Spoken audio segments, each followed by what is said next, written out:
Picture this. Richard, Wall Street titan, the kind of guy who owned half of Manhattan's skyline, was glued to his phone, navigating the treacherous waters of a $1 billion deal. Suddenly, a jarring scrape against the side of his custom Rolls-Royce ripped through the city's hum. He snapped his head up. A woman in a wheelchair, her face a mask of mortification, sat beside his car. A fresh, ugly scratch marred the car's pristine surface. Richard, usually a volcano of rage when his precious possessions were even slightly touched, just sighed. He unfolded himself from the leather interior and walked towards her, each step deliberate. What happened here? His voice, though calm, carried the weight of his authority. The woman's eyes, wide and apologetic, met his. It was an accident. My wheelchair slipped on the curb, she stammered, gesturing to a wheel angled awkwardly. I'm so sorry. I didn't mean to. Richard's gaze flicked over the scratch, then to the woman and back again. This paint job costs more than most people's houses, he thought absently. But something in her demeanor, not pleading, but a quiet, resilient dignity, stopped his usual tirade in its tracks. Are you hurt? He asked, surprising himself. The car, for a fleeting moment, was forgotten. She blinked, taken aback by his question. No, I'm fine, just embarrassed. I can pay for the damage, I just need a little time. A low chuckle escaped Richard. He shook his head. Forget the car, it's just paint. He crouched down, inspecting her wheelchair with an unexpected focus, like a mechanic examining an engine. But this wheel, he pointed, looks like it needs some serious help. Silence hung in the air, thick with her surprise. She didn't expect this. There's a shop nearby, Richard offered, already reaching for his phone. Should I call someone? No, she said quickly, pulling her chair back slightly. I can handle it. Richard straightened up, pocketing his phone, but he didn't move. Something about her intrigued him. She wasn't playing the victim, wasn't begging for sympathy. She was different. You sure? Looks pretty tricky to move around like that, he persisted. Her gaze locked with his, unwavering. I'm used to it. I've dealt with worse, she stated, a hint of steel in her voice. Then, a faint smirk touched her lips. Besides, I doubt a guy like you has time for things like this. Richard's lips curved into a slow smile. He crossed his arms, a gesture that usually intimidated boardrooms. Maybe I have more time than you think. How about we sort this out over coffee? He suggested, catching her completely off guard. She hesitated, weighing the situation. He was a stranger, but there was something undeniably genuine in his eyes, something disarming. Against her better judgment, a flicker of curiosity sparked within her. All right, she conceded, a teasing glint in her eyes. But only if you don't complain about bad coffee. Richard laughed, a rich, genuine sound that cut through the city's noise. He stepped aside, gesturing for her to lead the way. The coffee shop was just around the corner. As they walked, Richard noticed the curious glances from passers-by. A man like him, walking alongside a woman in a wheelchair. In New York, people saw everything but understood nothing. He ignored them, keeping the conversation light, focusing solely on her. At the cafe, the conversation flowed easily. Olivia, she introduced herself, was direct, witty, and possessed a perspective on life that was a world away from Richard's gilded cage. She was utterly unimpressed by his wealth, which ironically only piqued his interest further. You must be used to solving everything with money, huh? She asked playfully after he recounted a story about one of his luxury hotels. Richard paused, actually considering her question for the first time. Money makes things easier, sure, he admitted, but it can't solve everything. He paused, then met her gaze directly. Like this coffee, he finished, a hint of a smile playing on his lips. Olivia studied him, unsure if he was flirting or simply being honest. Either way, a genuine smile touched her face. When they finished, Richard insisted on helping her get the wheelchair repaired. She initially declined, but he pressed a business card into her hand. If you change your mind, call me, he said, his smile sincere, before turning and walking away. Olivia watched him go, watched him slide into his luxury car and disappear into the city's relentless flow. She looked down at the card in her hand, a feeling she couldn't quite name stirring within her. This wasn't the end of their encounter. She felt it in her bones. Richard, driving in silence, couldn't shake the image of Olivia from his mind. It was rare for anyone to pierce his carefully constructed armor, to genuinely capture his attention. He had a nagging feeling that their meeting wasn't just chance. Later that night, Richard stood on the terrace of his penthouse. The dazzling New York skyline spread out before him like a glittering carpet. The night was still, but his mind was anything but. Since meeting Olivia, something had shifted, a subtle tremor in the foundations of his carefully built world. He had everything: power, money, respect in the cutthroat world of business. Yet, he couldn't stop thinking about her. He swirled the amber whiskey in his glass, staring out at the city lights. Everything seemed small, distant. His friends, the sycophants who populated his life, kept telling him he was living the dream. But for the first time, Richard was beginning to see the hollowness beneath the surface of all that luxury.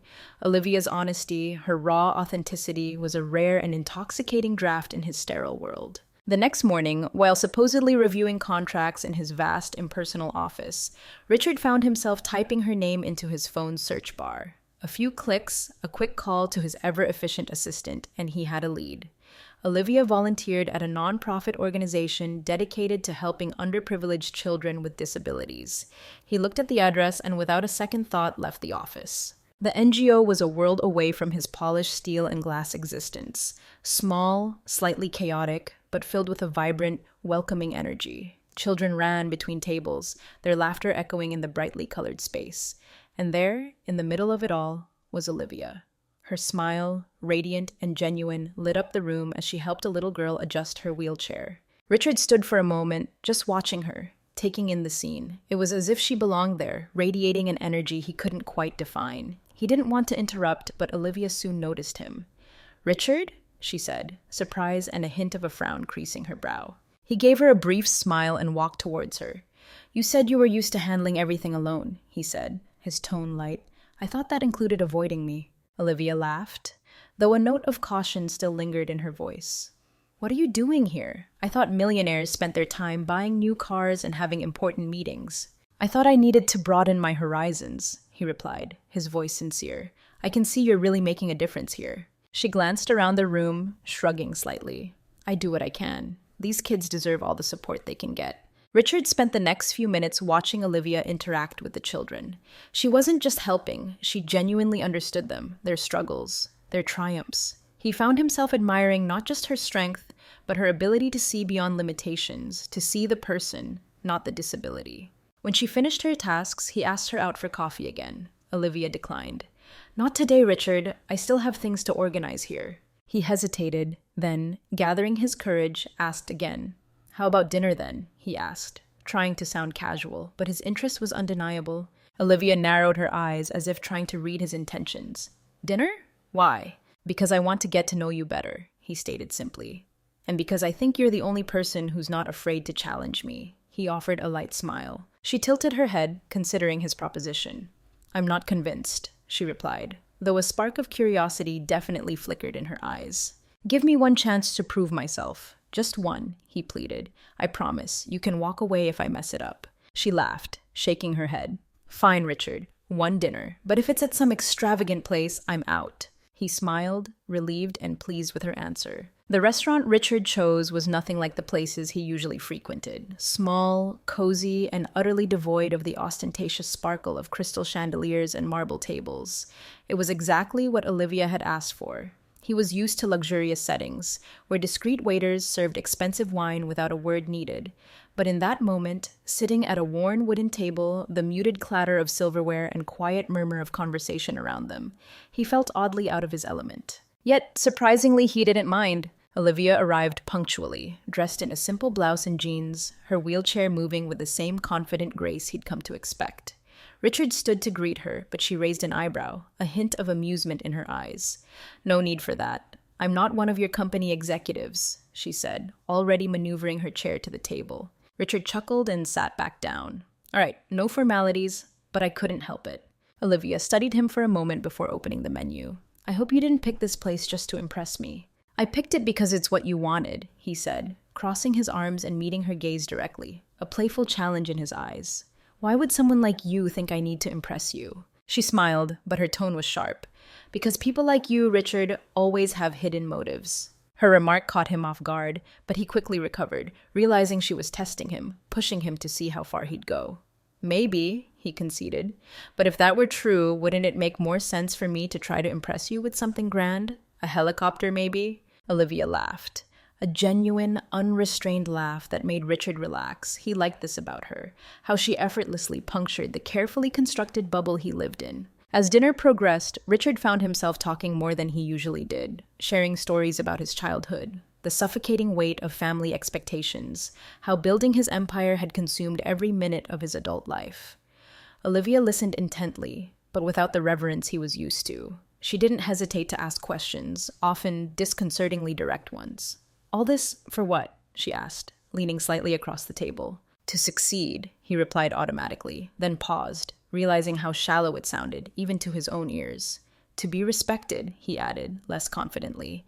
"And honestly, because I never imagined another way to live." Olivia nodded, but her expression remained unimpressed. "Do you know what I think when I see people like you?" she asked, her voice quiet but intense. "I'm curious that you spend so much time chasing everything that you never stop to see what really matters." Her comment struck Richard more deeply than he expected. She was right. He had built an empire, but he couldn't remember the last time he'd felt something real, something unconnected to work, to the relentless pursuit of success and the hollow appearance of it. "And you?" he asked, shifting the focus. "What really matters to you?" She smiled faintly, as if the answer were obvious. "People. Building something that truly makes a difference. Not cars, not expensive watches, but moments. And connections." As she spoke, Richard couldn't look away. It wasn't just what she said, but the conviction in her voice, something he rarely encountered in his world. Despite the casual atmosphere, Olivia still harbored doubts. As genuine as Richard seemed, she couldn't shake the feeling that he might just be playing a game, looking for a fleeting distraction. At the end of dinner, while they waited for the check, Olivia broke the silence. "Why did you really seek me out, Richard?" He took a deep breath. "Because you made me see something I hadn't noticed in a long time," he admitted. "And because for the first time, I wanted to understand something beyond what I already knew." Olivia bit her lip, weighing his response. She wasn't entirely convinced, but there was something about him, something undeniably genuine. As they said goodbye, Richard hesitated, as if wanting to prolong the evening. "Olivia," he said, putting his hands in his pockets, trying to sound casual, "I have an idea. You mentioned making a difference. How about letting me help with your next project at the NGO?" She narrowed her eyes, clearly surprised. "Help? How?" "Logistics, resources, anything." Olivia gave a faint smile, but still seemed unsure. "I'll think about it. I don't usually mix my life with people who don't understand my world." Richard laughed. "Well, maybe it's time I learned." He said goodbye with a brief wave, while Richard watched her go, feeling different, changed. Something inside him had shifted, and he couldn't deny it. At home, Olivia sat on the couch in her small apartment, her eyes fixed on some distant point on the wall, her mind swirling with thoughts of Richard and his unexpected offer. "Let me help," he'd said, with such conviction it was impossible to ignore. But did he truly understand what he was asking? She glanced at his business card, lying untouched on the table, his name and phone number in elegant lettering. She knew he likely had good intentions, but her experience with wealthy people promising help to the NGO had made her wary. Many came, made a token donation, and vanished. Others, less subtle, treated it all as a spectacle to boost their egos. Richard seemed different, but how could she be sure? He was wealthy, powerful, from a world she didn't understand, just as he didn't fully grasp hers. Olivia had worked tirelessly to build the NGO, pouring her heart and soul into it. She couldn't risk it becoming just another charity project for someone who wouldn't stick around when the novelty wore off. "Maybe he's sincere," she murmured, fiddling with the card. But she quickly shook her head, dismissing the thought as wishful thinking. On the other hand, she couldn't ignore the effort Richard had already shown. He'd shown genuine interest, listened to her stories, and, unlike so many others in his world, seemed genuinely eager to understand the people the NGO served. Olivia sighed, leaning back in her chair, running a hand over her face. "What should I do?" she asked softly, more to herself than anyone else. She closed her eyes for a moment, trying to decide. Memories flashed through her mind. Richard carrying her wheelchair at the cafe, how calmly he'd handled the car incident, the sincere smile he'd given her when he said he wanted to help. Maybe, just maybe, he deserved a chance. The next morning, still hesitant, Olivia picked up her phone and dialed the number on the card. "Richard?" she said, her voice steadier than she expected.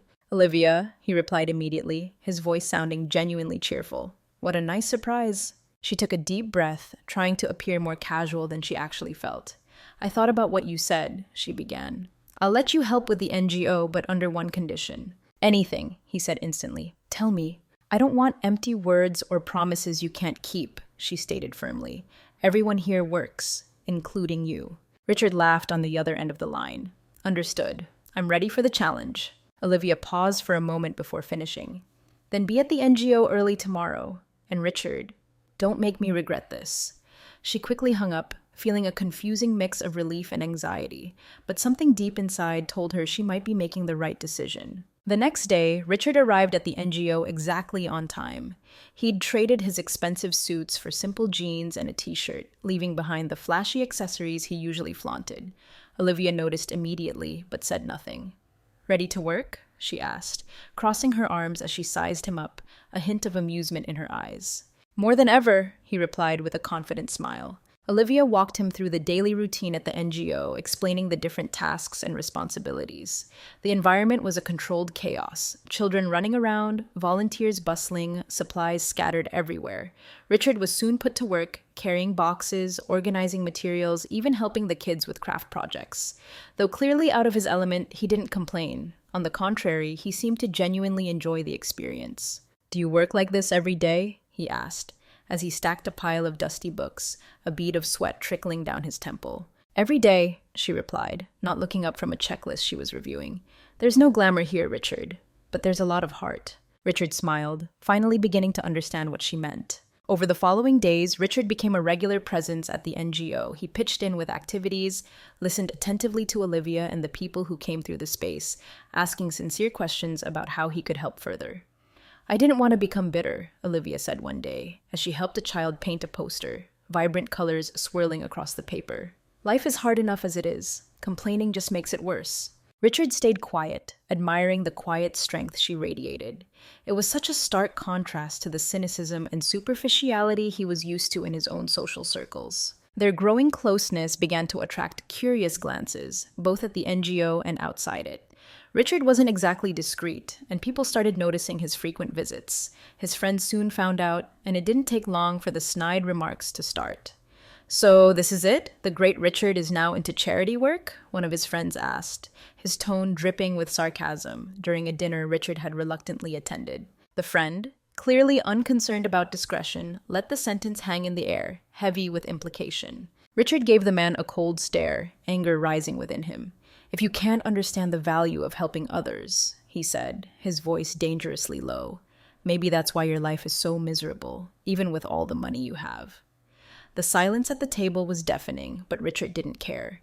He no longer felt like he belonged in that group, in that world. At the NGO, Richard continued to surprise Olivia. He wasn't just a spectator, he was genuinely trying to understand the causes she cared about, to make a real difference. Little by little, she began to lower her defenses. One evening, after a particularly busy day at the NGO, they stayed behind to organize supplies. As they worked, the conversation turned more personal. "What made you start building hotels, Richard?" Olivia asked, her curiosity genuine. He paused, reflecting for a moment. "It was what was expected of me. My father wanted me to follow in his footsteps. At first, I thought I was creating something of my own, but now I realize I'm just filling a mold he made." Olivia looked at him, surprised by his honesty. "Then why do you keep going?" Richard gave a faint, sad smile. "Maybe because I still don't know how to break out of it." Olivia was silent for a moment before shifting the topic. "When I had my accident, I thought my life was over," she confided, her voice quiet. "I lost everything in a matter of seconds, but over time I realized that what I'd lost wasn't as important as what I could build afterward. And you've built this," Richard said, gesturing to the room around them, a place filled with hope and purpose, a place that makes a difference. She smiled, but looked away, a shadow crossing her face. "Maybe, but it's not enough. I still feel like something's missing." Richard couldn't stop thinking about their conversation. For the first time, he felt a real challenge, a purpose beyond himself. A few days later, he invited Olivia to join him at a social event, claiming it was related to the NGO. Hesitant, she agreed. The event, however, was anything but simple. It was a lavish reception, filled with wealthy, influential people all vying to impress one another. Olivia felt instantly out of place. Richard noticed her unease immediately and approached her. "Are you okay?" he asked, his voice low and concerned. "I'm not sure I should be here, Richard," she confessed, her voice barely above a whisper. "This isn't my world." "You're with me," he said firmly, taking her hand. This is our world now. Things took a sharp turn when one of Richard's friends, fueled by too much champagne and a lifetime of entitlement, made a cruel joke about Olivia's wheelchair. Olivia tried to brush it off, a practiced defense mechanism kicking in, but Richard stepped in before she could respond. "Say that again," Richard said, his voice dangerously quiet, locking eyes with the man. "And you'll never be welcome in any of my hotels again." The room fell silent. The man muttered an awkward apology, visibly embarrassed, while Olivia watched, surprised and touched by Richard's fierce protectiveness. Later that evening, on their way home, Olivia broke the silence. "You didn't have to do that, you know," she said softly. Richard looked at her, his smile gentle. "Yes, I did. Because you deserve respect, Olivia. Always." She turned away, but couldn't hide the small smile playing on her lips. For the first time, she felt Richard was truly on her side, standing with her, not just beside her. Days later, Richard stood in Central Park, watching the leaves gently drift from the trees, painting the ground in hues of gold and crimson. The air was crisp and clean, filling his lungs as he waited for Olivia. They had planned this outing days ago, but he couldn't ignore the nervous flutter in his stomach. Ever since he started spending time at the NGO, their connection had deepened, and he'd realized his feelings for her were far more profound than simple admiration. When Olivia arrived, gliding gracefully in her wheelchair, a confident smile illuminating her face, Richard couldn't help but smile back. She looked stunning in a light dress, her hair casually pinned up, highlighting her delicate features. "Thought you'd given up on me," she teased, her voice light and playful. "Miss a chance to be with you?" he replied, his voice warmer than he intended, betraying his sincerity. "Never." They strolled through the park together, the atmosphere serene, families laughing, children playing, the faint melody of a street musician's guitar drifting on the breeze. Their conversation flowed effortlessly, as it always did. Olivia's sharp mind, her straightforward way of seeing the world always left him pleasantly disarmed. "Have you ever felt out of place in your own world?" she asked suddenly, as they paused by a small lake, the water reflecting the autumn sky. Richard looked at her, caught off guard by the unexpected question. "Sometimes," he admitted, a faint smile tugging at his lips. "Lately, almost all the time."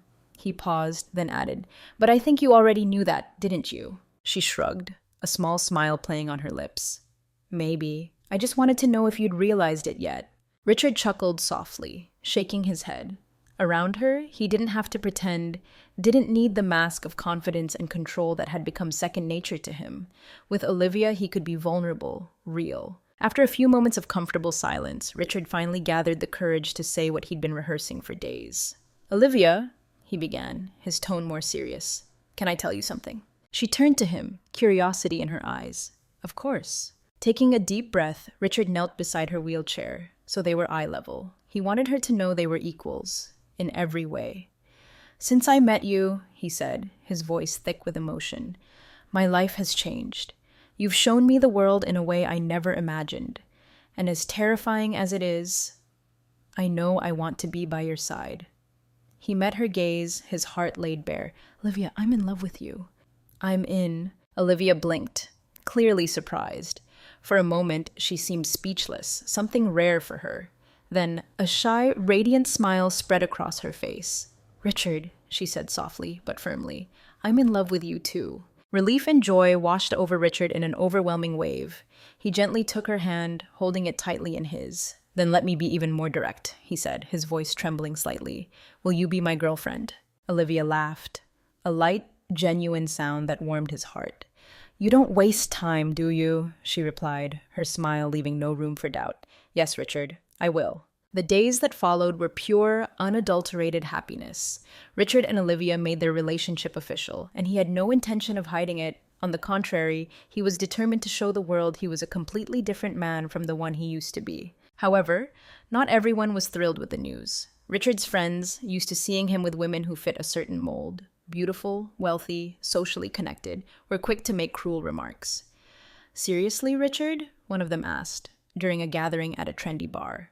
"Her? You could have anyone, and you choose someone like that?" Richard swallowed his anger, his gaze hardening. "And that's exactly why I'm with her," he stated, his voice sharp and clear. "Because she's everything you'll never be. Genuine, strong, and full of integrity. Something your money will never buy." The silence that followed was heavy, uncomfortable, but Richard didn't care. He knew he'd made the right choice. Meanwhile, Olivia started noticing the stark differences between their worlds. Being with Richard meant stepping into a space where people looked at her with curiosity, disdain, even pity. It was unfamiliar, and despite her natural confidence, she began to feel increasingly out of place. The breaking point came at an extravagant party, one Richard had insisted she attend with him. She reluctantly agreed, but the moment she arrived, a wave of unease washed over her. The grand staircase, impossible for her to navigate, was an immediate physical barrier, and the whispers, they were loud enough to hear even with Richard constantly by her side, his arm protectively around her. Olivia couldn't shake the feeling that she didn't belong, that she was an unwelcome guest in his gilded world. Things took a turn for the worse towards the end of the night, when Olivia overheard a group of women talking, their voices laced with venomous curiosity. Is he really with her? It must be just a phase. A man like Richard won't stay with someone like that for long. Olivia pretended not to hear, but their words hit her like a physical blow. The smile she'd managed to maintain throughout the evening vanished, replaced by a creeping tide of doubt. As much as she cared for Richard, she began questioning if they could truly overcome the seemingly insurmountable barriers between their worlds. The next day, Richard was in his penthouse office, staring out at the panoramic city view. The bustling skyline, usually a source of inspiration, seemed indifferent to the turmoil in his mind. Since the party, he'd noticed a shift in Olivia. She'd become quieter, more distant, not the confident, vibrant woman he'd fallen in love with. It worried him deeply. In recent days, the cruel comments, the judgmental glances, the relentless reactions from those around them had started to weigh on him more than he wanted to admit. No matter how hard he tried to shield Olivia from the harshness of his world, it seemed impossible. He knew what he felt for her was real, profound, but at times, he wondered if he was fighting a battle that the world was determined to make them lose. Olivia, meanwhile, was at home, lost in thought. The cruel words she'd overheard at the party echoed in her mind, a relentless, insidious whisper. From the start, she'd known dating someone like Richard would mean facing challenges, enduring judgment. But now, she could see how much it was impacting his life too. The meetings, the friends, the endless social events, everything seemed strained, tense when she was around. And while Richard always stood up for her, fiercely and without hesitation, she could see that his constant efforts to protect her were taking a toll. She questioned, for what felt like the 1,000th time, whether she was actually making his life harder, more complicated. He was already carrying so much, the weight of his business, his family, his demanding social circle. And now, he had to constantly face the criticism, the scrutiny of being with someone like her. With a deep sigh, Olivia picked up her phone, her fingers hovering over Richard's number. She looked at a picture of them together in the park, taken just days before everything started to unravel. The happiness on their faces felt so distant now, almost like a dream. She made a decision, a difficult, heart-wrenching decision. Even though it hurt more than she could articulate, she knew what she had to do. When Richard arrived at the NGO that afternoon, he found Olivia organizing boxes, her expression tight, strained. She didn't even look up when he walked in. "Olivia," he said, his voice firm but gentle. "Can we talk?" She set the box down, wiped her hands on her jeans, and finally met his gaze. "Richard, I think we both know where this conversation is going." He frowned, stepping closer. "What do you mean by that?" Olivia took a deep breath, fighting back the tears that threatened to spill. "I can't do this anymore, Richard," she said, her voice barely above a whisper. "I don't want to be the reason you're facing all these problems." He was silent for a moment, trying to process her words. "What problems? Do you think I care about what people say, Olivia? I chose you, and I keep choosing you every single day." "But it's affecting you, Richard," she replied, her voice trembling. "I see it. You're always defending me, always explaining yourself. It's not fair to you." Richard stepped closer, taking her hands in his. "Don't ask me to give up on you, Olivia," he pleaded. "I can handle it. I can deal with them, because you're worth it." She pulled her hands away, avoiding his gaze. "And me? I don't know if I can handle it. The stares, the words, I feel suffocated." Richard tried to argue, to reassure her, but Olivia shook her head, cutting him off. "I need time, Richard. Please, try to understand." He wanted to insist, to fight for her, but her gaze stopped him. It was a genuine plea, filled with pain, yet undeniable truth. Richard knew with a heavy heart that as hard as it was, he needed to respect her space. In the days that followed, Richard threw himself into work, burying himself in spreadsheets and deadlines, trying to occupy his mind, to ignore the gaping emptiness Olivia's absence had carved in his life. He kept up appearances, attending events, going through the motions of his demanding routine, but his energy was visibly diminished, his usual spark extinguished. Olivia, on the other hand, devoted herself completely to the NGO, immersing herself in the familiar comfort of purpose and community. She avoided any mention of Richard, any reminder of their shattered dream. But each passing day seemed to amplify the ache in her heart, the hollow echo of his absence. She missed him, their conversations, his presence, the way he made her feel seen, valued, truly loved. Still, she clung to the belief that she was doing what was best, not just for herself, but for him too. An unexpected event shattered the painful monotony. During a meeting at one of Richard's hotels, hushed whispers rippled through the room. News spread like wildfire. Someone, a faceless, malicious entity, had taken a photo of Olivia and Richard together, a private, intimate moment captured and twisted, and posted it on social media, accompanied by vile, derogatory comments. Richard saw the photo while in the middle of a crucial business conversation. His blood instantly ran cold. He knew this kind of public exposure was Olivia's deepest fear, and now it was happening in the most brutal way possible. Without a second thought, he grabbed his phone and called her. "Olivia," he said, his voice tight with urgency. "I need to see you now." Olivia hesitated. "What happened, Richard?" "Just meet me, please," he pleaded. "It's important." When they met at a quiet cafe, Richard explained everything, his voice raw with anger and worry. He held up his phone, showing her the post. Olivia's face drained of color as she read the comments, each word a venomous barb. "This is exactly what I feared, Richard," she whispered, her voice barely audible. "I'll take care of it," Richard vowed, his jaw clenched. "I'll find out who did this and make sure it never happens again." "But at what cost?" she asked, her gaze locking with his, pain and fear etched in her eyes. "You're going to fight with more people, put more pressure on yourself, on us." Richard held her hands tightly, his grip firm and reassuring. "Olivia, I love you," he said, his voice filled with desperate sincerity. "None of this matters. What those people say, it means nothing. What matters is you. It's us." She looked at him, tears welling in her eyes, fighting a silent battle within herself. She desperately wanted to believe his words, to cling to the hope he offered. But the weight of the situation, the relentless cruelty of the world, felt crushing. "Richard," she said, her voice breaking, "I love you too, but maybe that's not enough. Maybe it's better if we just stay apart." He stared at her, his heart shattering into a million pieces. For the first time in his life, Richard, the man who controlled empires, felt utterly powerless. Weeks later, Richard sat in his sterile meeting room, the cold, impersonal space reflecting the emptiness within him. He tried to focus on a presentation projected onto the wall. Graphs, charts, numbers that once commanded his full attention. Now, they blurred into meaningless smudges. Ever since Olivia had pulled away, a vast, echoing void had opened up in his life. He couldn't think of anything else. A notification pinged on his phone, breaking through the suffocating silence. It was a message from a close friend, a link accompanied by a simple, chilling caption. "Did you know about this?" Richard clicked the link and his heart plummeted. It was an article, plastered across a sensationalist blog, its headline screaming accusations. "Charity scam exposed. Wheelchair angel Olivia using NGO to line her pockets." The accusations were ludicrous, baseless, a grotesque fabrication.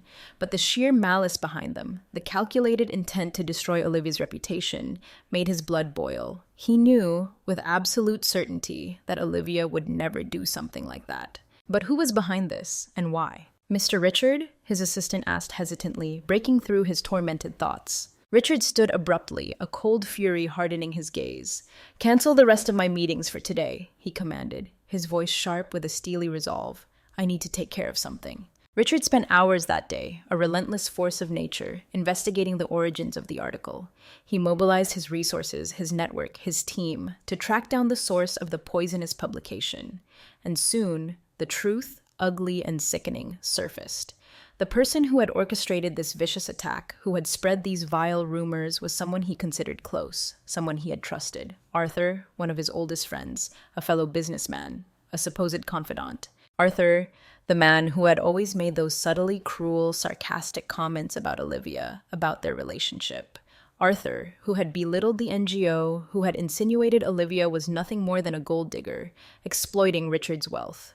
But spreading lies, attempting to destroy her reputation, that was a level of calculated cruelty Richard hadn't anticipated, even from Arthur. Without hesitation, Richard decided to confront him. That night, he tracked Arthur down to a bar frequented by their exclusive social circle, a place of hollow laughter and superficial camaraderie. Arthur was surrounded by their usual crowd, glasses clinking, voices booming, the air thick with manufactured joviality. Richard walked in, his steps firm, deliberate, his face a mask of barely controlled rage. "Arthur," Richard's voice cut through the noise, sharp, controlled, dangerous. Arthur turned, surprise flickering across his face, quickly masked by a forced smile. "Richard, good to see you, man. It's been a while." "Cut the small talk, Arthur," Richard interrupted, his tone ice. "I need to talk to you, now." Arthur, sensing the shift in Richard's demeanor, the barely suppressed fury simmering beneath the surface, nodded, his forced joviality fading. He followed Richard to a more private corner of the bar, away from the curious eyes and ears of their social circle. "What's going on, Richard?" Arthur asked, trying to maintain a semblance of composure, but a tremor of unease in his voice betrayed him. Richard thrust his phone in Arthur's face, the article glaring from the screen. "This," Richard said, his voice low, deadly. "It was you, wasn't it?" he demanded, his gaze piercing. "You set this up, against Olivia." Arthur hesitated for a fraction of a second, then forced a laugh, a hollow, unconvincing sound. "Richard, you're overreacting," he scoffed, trying to play it off as a joke, a misunderstanding. "It was just a prank, man. You know how things are." "A joke?" Richard's voice rose, the controlled fury finally breaking free. "You destroyed the reputation of an honest, selfless woman. You spread lies that could damage her entire life's work. And you know," Richard's voice dropped again, becoming even more dangerous, "you know how much she means to me." Arthur tried to justify himself, to wriggle out of the corner he'd painted himself into. "I was just trying to open your eyes, Richard," he stammered, his bravado crumbling. "She's not like us, man. She'll never fit into your world. I was protecting you." Richard took a deep, shuddering breath, trying to control the white-hot rage that threatened to consume him. "Protecting me?" he repeated, his voice laced with disbelief and disgust. "You weren't protecting me, Arthur. You were showing the world exactly how petty, how prejudiced, how utterly pathetic you are." Arthur shrugged, as if dismissing Richard's words, as if his actions were somehow justified, even commendable. "Richard, you're one of us," Arthur insisted, his voice desperate now. "Don't let this woman ruin your life." Richard stood in silence for a long moment, staring at the man before him, truly seeing him for the first time. Everything Arthur represented, the cynicism, the selfishness, the suffocating superficiality of their world, it was the exact antithesis of everything Olivia stood for, everything she embodied. And in that moment, Richard realized with stark clarity where his true loyalty lay. "Maybe you're right about one thing, Arthur," Richard said finally, his voice cold, devoid of emotion. "I shouldn't mix with people who don't understand the value of what's real." He turned sharply and walked away, leaving Arthur speechless, standing alone in the crowded bar, the hollow laughter and clinking glasses suddenly sounding jarringly empty. Meanwhile, Olivia was doing her best to move forward, to rebuild her life, but the absence of Richard was a constant, gnawing ache, a void she couldn't ignore. She threw herself into her work at the NGO, immersing herself in the familiar rhythm of schedules and tasks, spending long hours organizing events, helping the children, pouring every ounce of her energy into something meaningful. But no matter how busy she tried to keep herself, her thoughts, inevitably, always returned to Richard. She knew, intellectually, that stepping away had been the right choice, that the relentless pressure, the constant judgment of being by his side had become too much to bear. She clung to that logic, to that rationale, but deep down, in the quiet spaces of her heart, she simply missed him.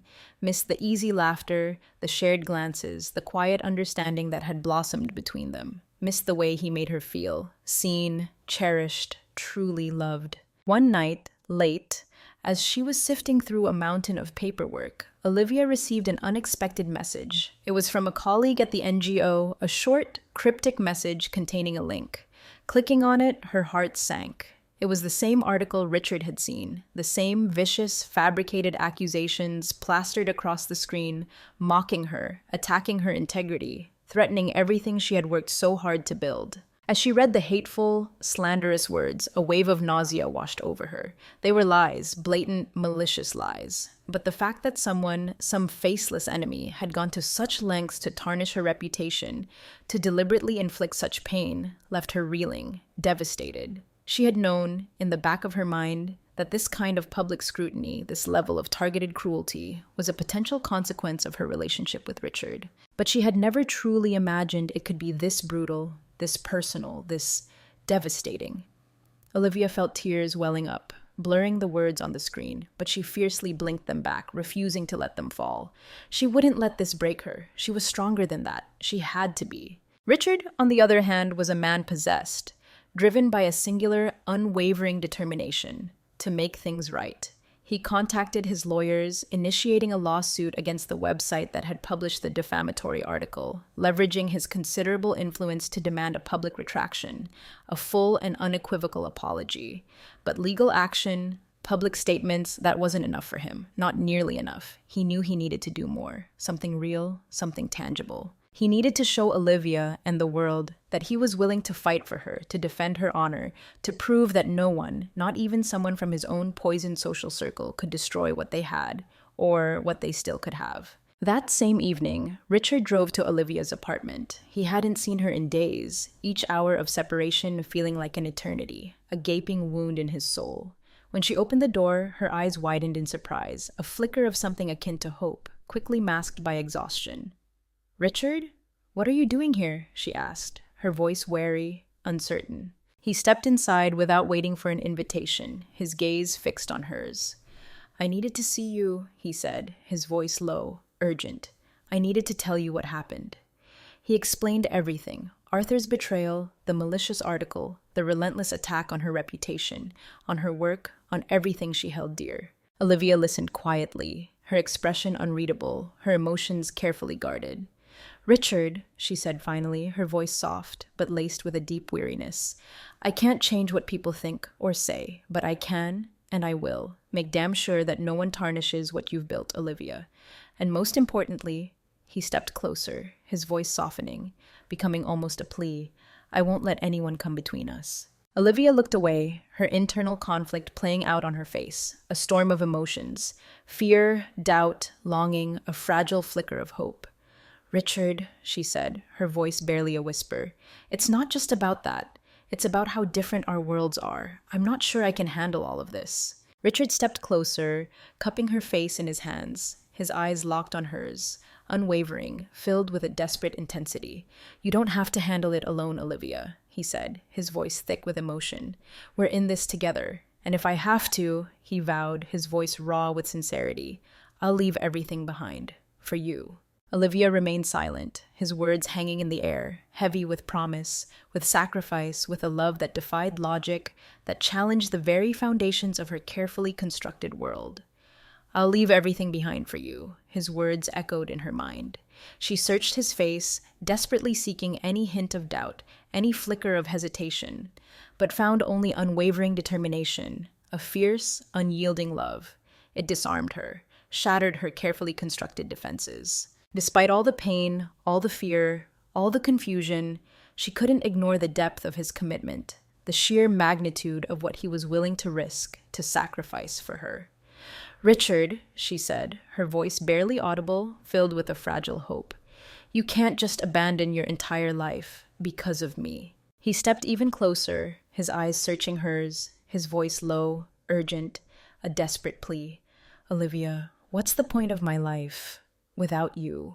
What good is money, status, any of it, if I can't be with the person I love?" She looked away again, tears pricking at her eyes, trying to organize her chaotic thoughts, her warring emotions. Part of her, the cautious, pragmatic part, still whispered doubts, warned her of the immense challenges that lay ahead, the seemingly insurmountable chasm between their worlds. But another part, a deeper, more insistent voice, a voice of the heart, yearned to believe, to trust, to surrender to the overwhelming force of his love. "It's not that simple, Richard," she said with a sigh, her voice laced with a weary resignation. "We can't just ignore what's happened, or what might still happen." Richard knelt before her, taking her hands in his, holding them firmly, his gaze pleading, unwavering. "I know I've made mistakes, Olivia," he confessed, his voice raw with remorse. I know I underestimated how much our relationship would be tested, but I also know, he insisted, his voice rising with conviction, that I'm willing to do whatever it takes to protect you, to protect us. Give me a second chance, Olivia, he begged, his voice breaking. Don't give up on me. His words resonated deep within Olivia's heart, striking a chord of hope, of yearning, of a love that refused to be extinguished. Tears welled up, finally overflowing, tracing warm paths down her cheeks. She didn't want to appear vulnerable, even now, even in the face of such a sincere confession. If I accept Richard, she said, her voice trembling but firm, things need to change. I can't go through this again. I don't want to feel like an outsider in your life. Richard nodded quickly, almost as if he had been anticipating this, as if this was the very condition he'd been hoping for. Tell me what needs to be done, he said, his voice urgent, sincere. We'll make our own rules, Olivia. No one and nothing will interfere. We'll build our own world, just you and me. They sat in silence for a long moment, the weight of their emotions pressing down, overwhelming them both. Finally, Olivia took a deep, shuddering breath and looked directly at him, her eyes filled with a fragile hope, a tentative trust. Okay, she said softly, her voice barely audible but filled with a newfound resolve. Let's try again. A faint smile touched her lips, a hesitant, fragile dawn breaking through the darkness. But with one condition, she added, her gaze locking with his. Anything, he breathed, his eyes shining with relief. We won't let anyone decide for us anymore, Olivia declared, her voice gaining strength, conviction. No matter what they say, do, or make up, only you and I will decide what matters in our relationship. Richard smiled, a genuine, radiant smile that seemed to chase away months of accumulated tension, of doubt, of pain. Agreed, he said, his voice filled with a profound relief. He stood up and, without thinking, leaned in to hug her. Olivia hesitated for a fleeting second, then gave in, wrapping her arms around him, holding him tight. It felt like a weight, a crushing burden, had been lifted from her shoulders. And for the first time in weeks, perhaps even months, she felt a fragile flicker of hope ignite within her, a faint but persistent light in the darkness. The following days were marked by a joint, deliberate effort to rebuild what they had lost, to mend the fractured pieces of their relationship, to forge a stronger, more resilient bond. Richard kept his promise, ruthlessly eliminating any outside interference. He severed ties with friends who couldn't or wouldn't respect their relationship, drawing a clear, unyielding line in the sand. He avoided unnecessary social events, the superficial gatherings that had once defined his life, now feeling hollow and meaningless. Olivia, on the other hand, began to accept that she couldn't control other people's opinions, their prejudices, their judgments. She focused her energy on what truly mattered, the profound, transformative love she felt for Richard, and the unwavering respect, the fierce protectiveness he showed her every day. Together, they consciously, deliberately set clear boundaries, unspoken rules that governed their relationship. Richard would no longer tolerate anyone speaking ill of Olivia in his presence, not even a veiled slight, a subtle jab. And Olivia, in turn, promised to communicate her fears, her doubts, her insecurities to Richard before making any drastic decisions, any impulsive retreats back into her carefully constructed shell. They consciously, deliberately resumed the simple moments they had always cherished. Quiet walks in Central Park, intimate dinners at small, unpretentious restaurants, long, deep conversations that stretched late into the night, weaving a tapestry of shared dreams, mutual understanding, and unwavering support. Each day seemed to strengthen their bond, as if the storm they had weathered, the crucible of public scrutiny and personal attacks, had been a brutal but ultimately necessary test, forging something stronger, something more resilient, something truly unbreakable. But like any relationship, especially one forged in the fires of public scrutiny and personal vulnerability, not everything was perfect. Not every day was bathed in sunshine. One evening, while Richard was hunched over his desk in his penthouse study, reviewing some complex financial documents, his phone buzzed with a message from an unknown number. He furrowed his brow, a premonition of unease prickling at his skin, and opened the text. "Do you think Olivia will stay with you when she finds out what happened in New York?" Richard felt his blood run cold, a glacial chill seeping into his bones. He knew, instinctively, chillingly, exactly what the message was referring to. It was a secret from his past, a dark, buried chapter he had desperately tried to keep locked away, a ghost he had prayed would never resurface. For a few minutes he stood frozen, immobile, staring blankly at the phone screen, the words burning into his consciousness, a chilling prophecy of impending doom. He knew he needed to tell Olivia, to confess, to unburden himself, before someone else, some malicious, unknown entity, used this secret to tear them apart, to destroy everything they had painstakingly rebuilt. But the fear, the paralyzing, gut-wrenching fear of losing her again, of shattering the fragile peace they had finally found, held him captive, rooted to the spot, paralyzed by indecision. Meanwhile, Olivia, sensing the sudden shift in the atmosphere, the palpable tension radiating from Richard, entered the study, her brow furrowed with concern. "Richard?" she asked softly, her tone laced with worry. "Are you okay?" He quickly shoved the phone into his pocket, forcing a smile, a strained, unconvincing facade. "Yes, I'm fine," he lied, his voice tight, unnatural. "Just something from work." Olivia studied him, her gaze searching, assessing. She didn't seem fully convinced, a flicker of doubt clouding her eyes, but she chose not to press him, not to push him to reveal whatever secret he was so desperately trying to conceal. However, Richard knew, with a sickening certainty, that this was just the beginning. The secret he had so carefully guarded, the ghost from his past, was about to be unleashed, to step out of the shadows and into the blinding light. And he needed to figure out, quickly, desperately, how to face it, how to confront the darkness that threatened to engulf him, before it was too late, before it destroyed everything he held dear, everything he had finally learned to truly value. The next day, Richard sat behind his massive mahogany desk in his office, trying desperately to regain a semblance of normality, to recapture the illusion of control he usually projected. He and Olivia had tentatively, cautiously decided to move forward, to rebuild, to trust again. But he knew, with a chilling certainty, that the ghost of his past, the buried secret, still hung over them, a dark cloud threatening to unleash a devastating storm. He was going through the motions, reviewing contracts, scanning emails, pretending to be engaged, to be focused. But his mind was a whirlwind of anxiety, of fear, of desperate calculations. Suddenly, his phone buzzed again, a jarring interruption to his tormented thoughts. The message was from the same unknown number. "I'm in town," it read, the words chillingly impersonal. "We need to talk. You know who I am." Richard's heart pounded against his ribs, a frantic drumbeat of dread. There was no doubt, no ambiguity, no room for misinterpretation. He knew, with a sickening certainty, who had sent that message. Rebecca, his past, the ghost he had prayed would remain buried. Before he could even begin to formulate a plan, to consider his options, his phone rang, the same unknown number flashing on the screen. He hesitated for a fraction of a second, then answered, his voice tight, wary. "Hello?" "Hi, Richard," a voice purred on the other end of the line, laced with a chilling mixture of irony and triumph. "It's been a while, hasn't it, Rebecca?" "Rebecca," Richard replied, his voice flat, devoid of emotion. "What do you want?" "Oh, always straight to the point," Rebecca chuckled, a cold, brittle sound that sent shivers down his spine. "I love that about you. I want to talk. Tomorrow. In your office." Her voice hardened, losing its playful edge. "And before you ask, yes, it's urgent." Richard took a deep, steadying breath, trying to control the rising tide of irritation, of dread, of a primal fear he hadn't felt in years. "All right," he conceded, his voice clipped, curt. "Tomorrow, at 10. "Perfect," Rebecca purred again, the sound sending a fresh wave of unease through him. "See you then."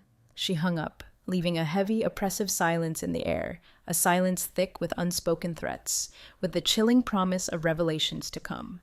Richard knew, with a sickening certainty, that Rebecca would never contact him without a calculated, malicious purpose. And based on her tone, on the chilling undercurrent of triumph in her voice, it was clear that this purpose involved something deeply personal, something devastatingly damaging, something he would prefer to leave buried in the deepest recesses of his past. The next day, Rebecca walked into Richard's office with a smile that was a carefully crafted blend of charm and calculated provocation. Dressed impeccably in a power suit that screamed wealth and confidence, she looked superficially exactly the same as she had years ago. But Richard, beneath the surface facade, saw the cold calculation in her eyes, the predatory gleam that betrayed her true intentions. "I always knew you'd be successful, Richard," she purred, her voice dripping with false admiration. "But you know what they say, don't you? No one rises too high without carrying some shadows, right?" she said, settling into the chair across from him, her gaze sharp, assessing. Richard remained standing, serious, his expression unyielding. He had no patience for her games, for her manipulative charade. "Rebecca," he said, his voice flat, cold. "Cut to the chase. What do you want?" She leaned forward, crossing her hands on the polished mahogany table, her smile widening, becoming predatory. "I want money, Richard," she stated bluntly, her voice devoid of any pretense. "And not just any amount. I want enough to start a new business, to finally be free of constraints." Richard scoffed, a disbelieving laugh escaping his lips. "You came all this way, you tracked me down just to blackmail me for money." Rebecca laughed too, a brittle, humorless sound that echoed coldly in the vast office. But there was something undeniably chilling in her tone, a hint of steel beneath the polished surface. "Call it whatever you want, Richard," she shrugged, her eyes glinting with a predatory light. "Blackmail, extortion, compensation, semantics, really. But I know you have secrets, Richard. Deep, dark secrets you don't want coming to light. Secrets that, if exposed, could destroy everything you've built. Your reputation, your empire, your little romance." She paused, letting her words hang in the air, heavy with implication. "And your girlfriend," she added, a cruel smile twisting her lips. "What will she think? What will she do when she finds out?" Richard felt a glacial chill seep into his stomach, a knot of dread tightening in his chest. He knew exactly what she was talking about. The incident, the woman in New York, the covered-up scandal. "What are you talking about?" he asked, his voice low, dangerously controlled, trying to project an air of indifference he didn't feel. Rebecca's smile widened, becoming almost predatory. "Oh, I do," she purred, her eyes gleaming with malicious glee. "And I can guarantee you, Richard, the whole world will know too, unless, of course—" She let the sentence trail off, the unspoken threat hanging heavy in the air. "Unless, of course, you help me." Richard stood abruptly, pushing back from his desk, his eyes locked on hers, burning with a mixture of fury and disgust.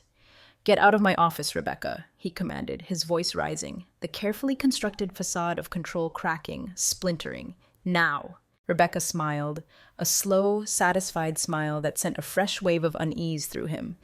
"Think about it, Richard," she said, standing, adjusting her impeccably tailored coat.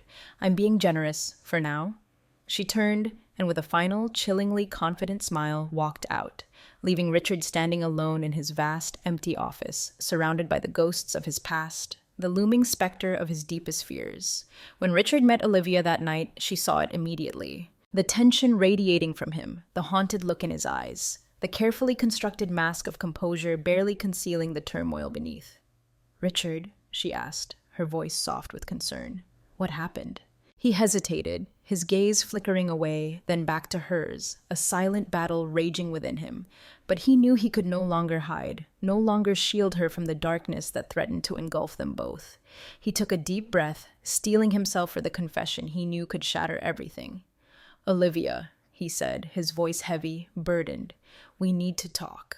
He led her to the living room, sat beside her on the couch, took her hands in his touch gentle but firm. "Years ago," he began, his voice low, hesitant, "before I met you, I was a very different person. I was lost, Olivia, obsessed with success, with power, with the relentless pursuit of more, and I did things I deeply regret." Olivia's brow furrowed with concern, her gaze unwavering. "What did you do, Richard?" she asked, her voice barely a whisper, but laced with a growing apprehension. Richard took a deep, shuddering breath, knowing the truth could destroy them, could sever the fragile bond they had so painstakingly rebuilt. But he also knew that honesty, however painful, was the only path forward. "I had an employee," he confessed, his voice raw with shame, "in my New York office. A woman in a wheelchair." He paused, the words catching in his throat, the weight of his past actions crushing him. "Back then," he continued, his voice barely above a whisper, "I didn't see people the way I do now. I was callous. I treated her badly, Olivia. Made cruel comments, ignored her in meetings, dismissed her ideas. I was prejudiced and arrogant." He closed his eyes for a moment, the memory of his past self a searing brand on his soul. "One day," he continued, his voice choked with emotion, "she decided to sue me for discrimination, for mistreatment." Olivia's eyes widened, shock and hurt warring in her gaze. "And what happened?" she asked, her voice tense, barely audible. "I used my money, my influence," he confessed, his voice barely above a whisper, the shame washing over him in a suffocating wave. To cover it up, I paid to have it filed away, and for her to stay silent. Olivia pulled her hands away, as if she needed to create physical distance between them, as if his confession had suddenly created a chasm between them. "Richard," she said, her voice barely above a whisper, raw with disbelief and pain. "Why didn't you tell me this before?" "Because I was afraid, Olivia," he admitted, his voice filled with a desperate sincerity. "Afraid of losing you. Afraid that you would see me as the man I was, not the man I'm trying to be." She stood up, moving away from him, crossing her arms tightly across her chest, her gaze distant, lost in thought. "And now?" she asked, her voice flat, devoid of emotion. "Now someone's using this against you?" Richard nodded, the weight of her words heavy in the air between them. "Rebecca," he said, his voice barely audible. "She wants money, and she's threatening to expose everything, to release details, evidence." Olivia remained silent for a long moment, lost in the labyrinth of her own thoughts, trying to process the magnitude of what she had just heard, the weight of his confession, the chilling implications of his past actions. "I don't know what to say, Richard," she said finally, her voice low, strained. "This is a lot." "Olivia, I know," he pleaded, rising to his feet, stepping towards her, his voice filled with desperate sincerity. "I know I was wrong. I know I was a horrible man back then, but I'm trying to change, Olivia. You've helped me see the world in a completely different way, and all I want now," he said, his voice breaking, "is to protect what we have." She looked at him, her eyes searching his, filled with conflicting emotions, hurt, confusion, a flicker of something else, something he couldn't quite decipher. "I need time to think, Richard," she said, her voice barely above a whisper. "This isn't something I can just ignore." Richard nodded, understanding the gravity of the situation, the profound impact of his past actions. "That's fine," he said, his voice low, resigned. "I just want you to know, Olivia, that I'm willing to do anything, anything at all, to make up for my mistakes, with you and with the world." In the days that followed, Richard lived in a state of agonizing limbo, suspended between hope and despair, the weight of his past actions pressing down on him with suffocating force. His conversation with Olivia had left them both adrift in a sea of uncertainty. He knew, with a chilling certainty, that even though he was desperately willing to change, to atone, to prove his remorse, he still had to earn her forgiveness, to convince her that his transformation was real, not just a fleeting act of contrition. Meanwhile, Olivia retreated into the familiar sanctuary of the NGO, throwing herself into her work, seeking solace in the tangible purpose, the unwavering commitment to helping others. She tried to process Richard's confession, to reconcile the man she loved, the man who had shown her such kindness, such respect, such profound love, with the man he had described, the man who had inflicted such cruelty, such injustice on another woman, a woman in a wheelchair, a woman so vulnerable, so similar to herself. Learning that Richard had deliberately humiliated and mistreated a disabled employee years ago was a painful blow, a deep betrayal of everything she believed in, everything she stood for.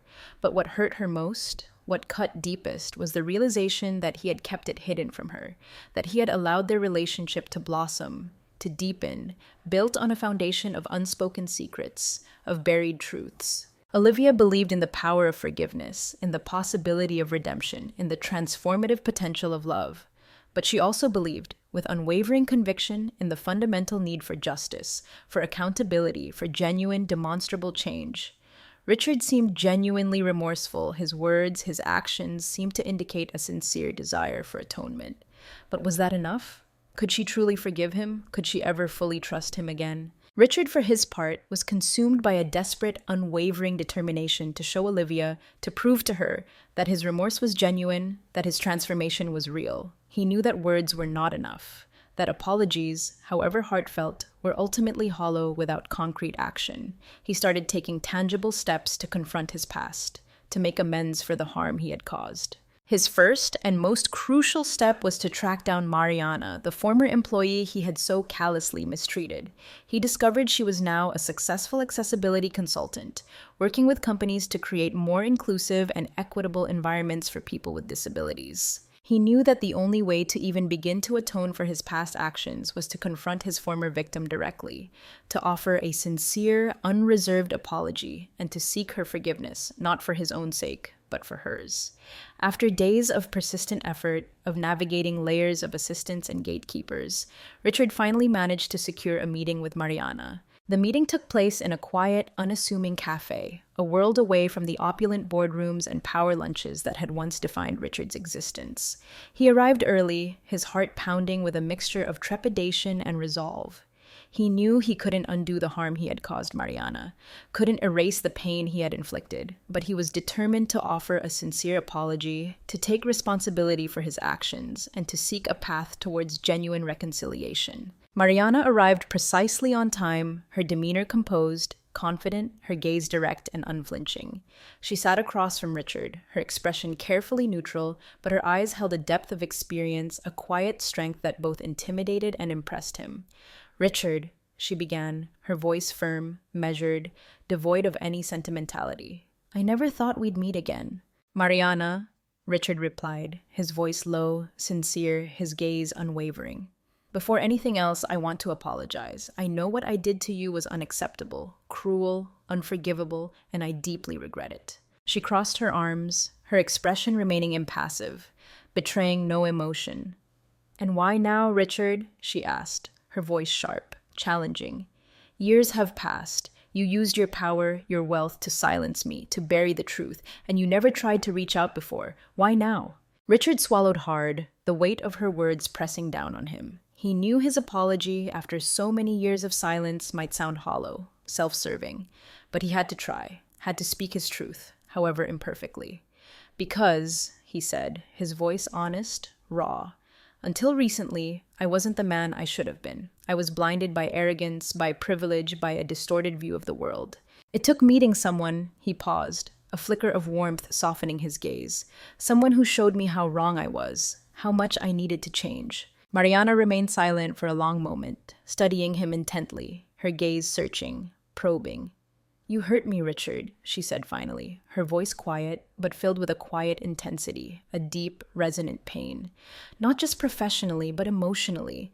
You used your power to silence me, to erase me, to deny my humanity. And that's something," she said, her voice unwavering, "that I'll never forget." Richard nodded, feeling the full weight of her words, the profound impact of his past actions. "I know," he said, his voice barely above a whisper. "I know I can't erase what I've done, Mariana, but I want to find a way to make it right. I want to support the work you're doing now, to help create real, meaningful change for people with disabilities, to use whatever power I have, whatever resources I possess, to undo some of the harm I've caused." Mariana watched him for a few more seconds, her expression still guarded, but a flicker of something, curiosity perhaps, or a grudging acknowledgement of his sincerity, softening her gaze. "I don't know if I believe in your change, Richard," she said finally, her voice measured, cautious. "But I can believe in your actions. If you're serious," she said, her gaze locking with his, challenging him, testing him. "Show me." Richard thanked her, his voice filled with a profound relief and a renewed sense of purpose. He left the meeting feeling a fragile glimmer of hope, a sense that he had taken the first crucial step on a long, arduous path towards redemption. He knew it would be a long, difficult process, that earning Mariana's forgiveness and Olivia's trust would require more than just words, more than just apologies. But he was willing to do whatever it took, to dedicate himself to proving that his transformation was real, that his remorse was genuine, that he was finally, truly becoming a better man. Meanwhile, even as Richard was taking these tentative steps towards atonement, Rebecca, fueled by a toxic mixture of vengeance and thwarted ambition, was still working relentlessly behind the scenes, determined to destroy him, to obliterate everything he held dear. She contacted tabloid journalists, whispering insidious rumors, leaking carefully curated snippets of information about Mariana's case, about Richard's past, trying to ignite a public scandal, to fan the flames of outrage and condemnation. When the first whispers of the media storm began to reach Olivia, she knew immediately. Even though she had distanced herself from Richard, seeking space, seeking clarity, seeking time to heal and to process, she also knew, with unwavering certainty, that he was being targeted unfairly, that he was being subjected to a calculated, malicious attack. She watched a news broadcast, her heart sinking as she listened to a smug, self-righteous anchor insinuate that Richard's transformation was nothing but a cynical PR stunt, a calculated attempt to salvage his image, and that his relationship with Olivia was merely a convenient prop, a carefully staged performance designed to sanitize his tarnished reputation. Outrage, a fierce protectiveness rising within her, Olivia knew she couldn't stand idly by, couldn't allow Rebecca to succeed in her venomous campaign. She had to take action. She had to defend Richard, not just for his sake, but for her own, for the sake of their fragile, still flickering hope for a future together. Olivia went to Richard's penthouse, unannounced, her heart pounding with a mixture of apprehension and resolve. She found him sitting in the vast, impersonal living room, the panoramic city view stretching out behind him, cold and indifferent, mirroring the desolate landscape of his soul. His eyes were fixed on his phone, his expression grim, his shoulders slumped with weariness. "Have you seen the news?" Olivia asked, her voice firm, cutting through the heavy silence of the room. Richard stood up, surprised but relieved to see her. "Yes," he said, his voice flat, resigned. "Rebecca is behind this, of course." Olivia crossed her arms, her gaze fixed on his, assessing, challenging. "What are you going to do about it, Richard?" Richard took a deep breath, his gaze hardening with a newfound resolve. "I've already started," he said, his voice gaining strength, purpose. "I met with Mariana. I apologized. I'm also working with her, supporting her projects, donating to organizations that promote accessibility and inclusion." Olivia nodded, a flicker of approval softening her gaze. She recognized his effort, acknowledged the tangible steps he was taking towards atonement. "That's a start, Richard," she conceded. "But you need to show the world. You need to be transparent, accountable. You can't run from what you've done, from who you were." Richard looked at her, his gaze filled with gratitude, with a renewed sense of purpose, fueled by her unwavering strength, her unwavering belief in him. "I will, Olivia," he vowed, his voice firm, unwavering. "I won't let Rebecca or anyone else destroy what we're trying to build, what we still could have." Olivia sighed, her expression softening, her carefully constructed defenses finally beginning to crumble. "I know you're trying, Richard," she said, her voice barely above a whisper, but filled with a fragile hope, a tentative trust. "And despite everything, I still believe in us." He took a step towards her, reaching for her hands, holding them tightly in his gaze searching hers, filled with a profound, overwhelming gratitude. "Thank you, Olivia," he said, his voice thick with emotion. "Thank you for not giving up on me." Richard's relentless efforts to confront the mistakes of his past, to atone for the harm he had caused, were slowly, painstakingly gaining momentum. He had made significant donations to organizations dedicated to promoting disability inclusion, publicly committed to supporting Mariana's consulting work, and, most importantly, consistently, demonstrably, shown Olivia that he was genuinely committed to truth, to transparency, to profound, lasting change. As he painstakingly rebuilt his shattered reputation, brick by brick, act of contrition by act of contrition, Rebecca, consumed by a relentless, all-consuming obsession, was determined to tear him down, to obliterate any semblance of redemption, to ensure his ultimate ruin. Rebecca knew that causing media scandals, whispering poisonous rumors, leaking carefully curated snippets of information wasn't enough to achieve her ultimate goal, to inflict the maximum possible damage. Her obsession with Richard wasn't just about revenge, about retribution for some imagined slight. It was something darker, deeper, more twisted.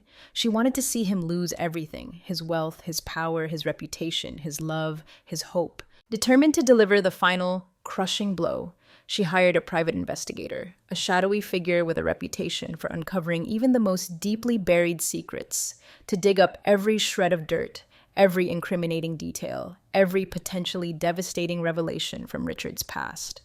Her goal was not just to discredit him, but to utterly, irrevocably destroy him. A week later, Richard was with Olivia at a small, intimate charity event organized by the NGO, a gathering of genuine warmth and community, a world away from the glittering, superficial galas he had once inhabited. The atmosphere was light, filled with the joyful sounds of children laughing, volunteers chatting, a sense of shared purpose and quiet hope permeating the air. Olivia, watching Richard interact with the children, his smile genuine, his touch gentle, began to feel, for the first time in months, that things were finally, tentatively, returning to some semblance of normalcy. While she was handing out art supplies to a group of eager children, Richard's phone buzzed, a single, insistent vibration. He glanced at the screen, a flicker of unease crossing his face. An unknown number. He stepped outside quietly, into the relative calm of the New York night, to take the call. Richard, a voice purred on the other end of the line, a voice he instantly recognized, a voice that sent a shiver of dread down his spine. Rebecca. Her voice was laced with a calculated coldness, a chilling mixture of triumph and malice. "Richard, I'm so glad you picked up," she said, her tone dripping with false sweetness. "I thought I should warn you. I have something that could finish you for good." A pause, a pregnant silence, heavy with unspoken threat.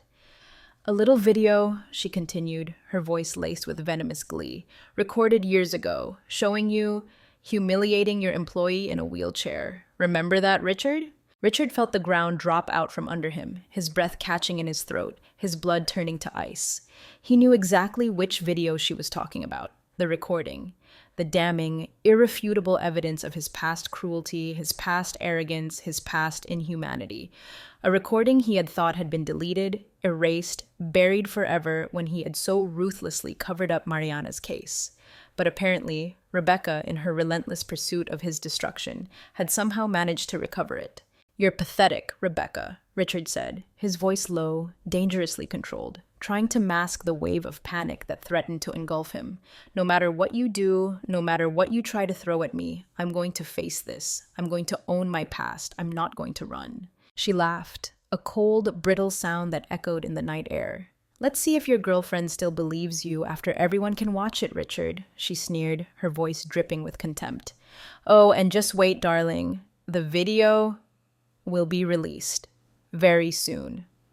The line went dead, leaving Richard standing alone in the darkness, the chilling echo of Rebecca's laughter ringing in his ears, his thoughts racing, his heart pounding with a mixture of fear and a grim, unwavering resolve. He knew he couldn't hide this from Olivia. Not now, not ever. If she saw the video, raw, unedited, stripped of context, without hearing his side of the story, it could be the end. The end of everything they had fought so hard to rebuild. The end of their fragile hope for a future together. Richard went back inside the event, his face pale, his movements stiff, his carefully constructed composure shattered. Olivia, her gaze sharp, intuitive, noticed immediately. "Richard?" she asked, her voice low, concerned, pulling him aside to a more private corner of the room. "What happened?" He took a deep, shuddering breath, steeling himself for the confession, the revelation that could shatter everything. Determined to be completely, brutally honest, he met her gaze, his eyes filled with a mixture of fear and desperate sincerity. "Rebecca," he said, his voice barely above a whisper, "she's trying to release a video from years ago, from the incident with Mariana." He paused, the words catching in his throat, the shame washing over him in a suffocating wave. "It's a recording, Olivia," he continued, his voice raw with pain, "that shows the worst of me." Olivia crossed her arms, her expression tightening, her gaze searching his, assessing, probing.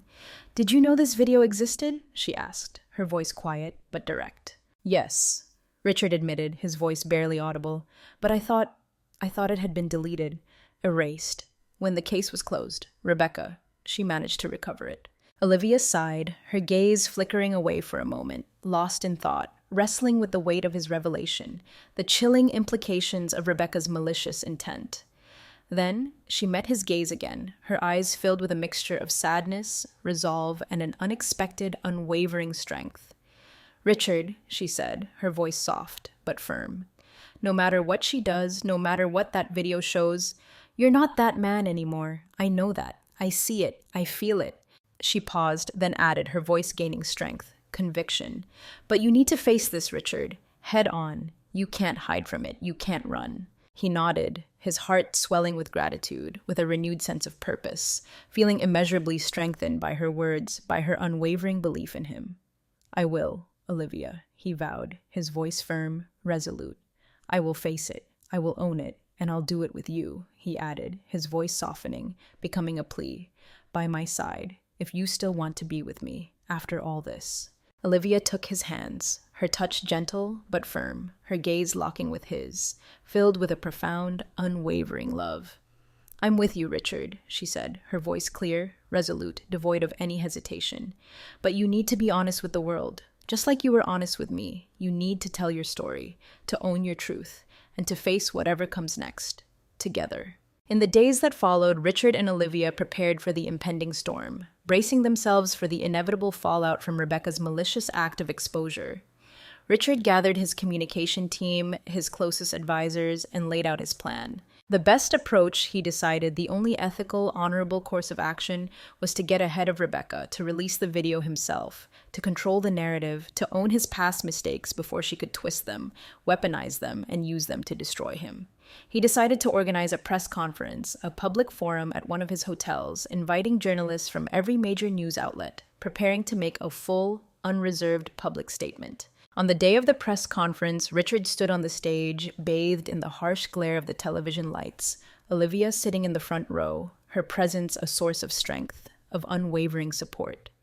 He took a deep breath, his heart pounding in his chest, the weight of his past actions, the fear of public judgment, pressing down on him with suffocating force. But he knew he had to do this, for Olivia, for himself, for the possibility of redemption. "Good afternoon," he began, his voice surprisingly steady, resonating through the hushed ballroom. "I'm here today to talk about something from my past, something that deeply embarrasses me, something I deeply regret." He paused, his gaze sweeping over the assembled journalists, their faces a mixture of curiosity and anticipation. "A few years ago," he continued, his voice unwavering, his words carefully chosen, brutally honest, "I made serious mistakes. I treated an employee, a woman in a wheelchair, with profound disrespect. I was cruel, prejudiced, and I used my position of power, my wealth, my influence to cover it up." He paused again, his gaze dropping for a moment, the shame washing over him in a suffocating wave. "Today," he said, his voice regaining strength, his gaze lifting, locking with the cameras, with the world, "I want to publicly admit my mistakes. I want to apologize. Not just to the woman I hurt, Mariana, but to all the people who expected more from me, who deserved better from me." He gestured to a screen behind him, and with a click of a remote, the video began to play. The room fell silent, the only sound the grainy audio of the recording, the chilling evidence of Richard's past cruelty, his past arrogance, his past inhumanity. It was a difficult moment, excruciatingly painful, but Richard knew it was necessary. He had to confront his past, to expose his darkness, to allow the world to see the worst of him, in order to truly begin to heal, to truly begin to redeem himself. When the video ended, silence hung heavy in the air, broken only by the hesitant, scattered applause that rippled through the room. Richard continued, his voice clear, unwavering, his gaze direct, honest. "This recording," he said, his voice filled with a profound remorse, "represents the worst of me, the man I used to be. But it does not define who I am today. I'm not trying to justify my actions. I'm not trying to excuse my behavior. But I am here to show you, to show the world that it is possible to change, to grow, to learn from your mistakes, and to seek redemption." The press conference ended, not with thunderous applause, but with a hushed, respectful silence, a sense of collective contemplation hanging in the air. Richard knew the real impact of his public confession, his act of raw vulnerability, would be felt in the days, weeks, and months to come. That night, Richard and Olivia went home together, the silence in their apartment heavy, but not oppressive, not strained. Olivia turned to him, her eyes filled with a mixture of sadness and admiration. She reached out and hugged him, holding him close, for a long, silent moment. "You were brave, Richard," she whispered, her voice thick with emotion. "It's not easy to admit mistakes like that, especially so publicly." He looked at her, his eyes filled with a profound gratitude, with an overwhelming love.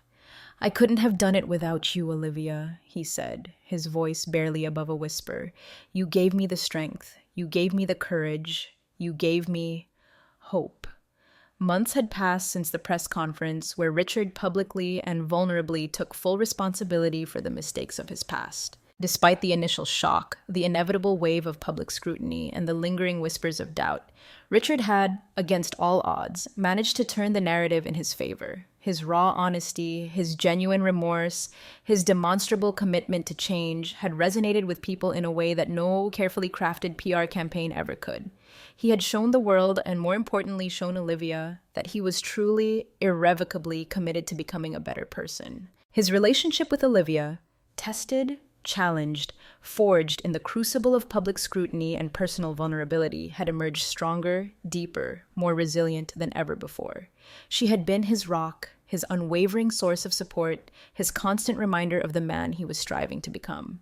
And together, they had begun to build a bond based on a profound, unshakable trust, a deep, mutual respect, and an enduring, transformative love. Richard, however, knew that something was still missing. He wanted to express the depth of his love for Olivia, to publicly, unequivocally declare her immeasurable importance in his life.